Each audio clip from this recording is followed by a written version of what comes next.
I want everyone to just remember that you did it. You voted, you got him in, we've slowed them down. Remember all of those things. And, I was thinking about all the parties, these spontaneous street celebrations that happen over the weekend. Those are as effective as protests in communicating the disgust and the rejection of Trump and his administration. That is the people expressing their will in a way that is rarely covered in the media, where they would always try to seek out like the downtrodden Trump supporter and, make them into victims to accompany Trump's own sense of victimhood, his own sense of martyrhood. We saw America, America was finally seen, I think, with clear eyes this weekend. And of course, there is a substantial amount of the population that voted for Trump that's going to fight on behalf of Trump. Many of them are armed and it's going to get very ugly.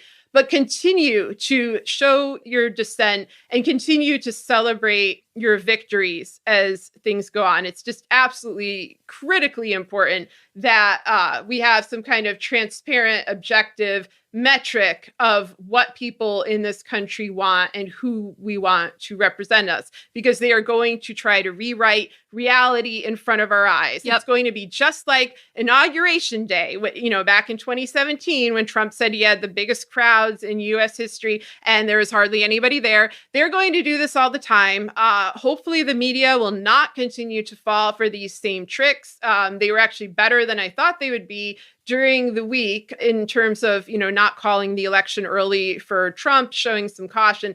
But their memories are so short and they do not understand coups and they do not understand how a democracy becomes an autocracy. They won't learn, they won't read, they won't listen. They are a problem, and I am worried that they are going to both sides the coup. I hope that they are not so incredibly reckless and destructive that they would do that. But they both sides climate change. They both sides all sorts of situations that don't have two sides. So I could easily see them doing this.